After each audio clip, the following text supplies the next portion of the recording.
The students at IIT Madras have planned for a peaceful protest at noon inside the campus, and otherwise we come to you from the Loyola College to get a sense of what students here have to say about the way the police handled this last night and about the new act itself. Thank you all very much for your time.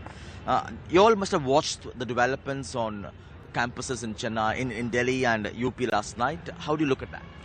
Sir, what I think is, in a democratic country like India, it is so important that we actually make the voice of the youth to be heard. If we don't actually pay heed to the youth, and these sorts of mishappenings are certain to occur. Right.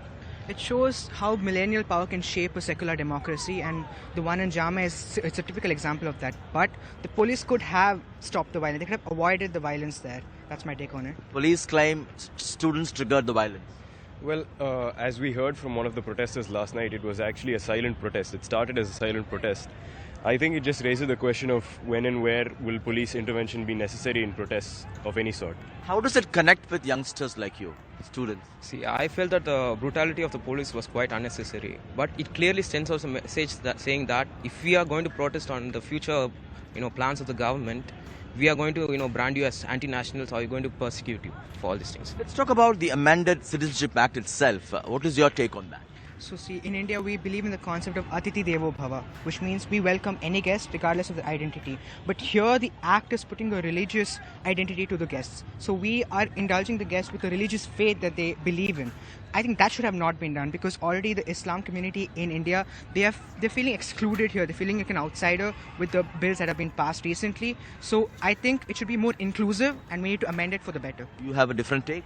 Sir, actually, a legislation which are to regulate refugees was very imperative, because considering the plight of millions of refugees in India, such a legislation was needed. But the problem here is that this legislation has some glitches which actually makes it discriminatory, which actually makes it exclusively, which makes it exclusive for just 6 religious communities.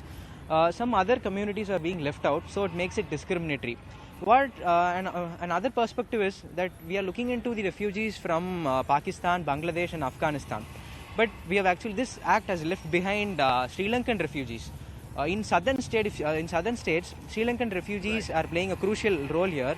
And this legislation would have been better if we would have taken care of the sentiments of Sri Lankan refugees and refugees from other religious communities. Widespread protests by students across the country. Do you think the government has to relook at this law itself? Well, of course, it's pretty obvious by what my fellow students said here that it does require a second look. The bill is probably not even half complete yet. There's a lot of necessity here for inclusion of other communities, because... Should they listen to students? Yes, of course they should, because India is going to be one of the youngest countries in the world in a few years. So I think, and college students are young, so I think it's really necessary that the government listen to students? Yeah, Will they?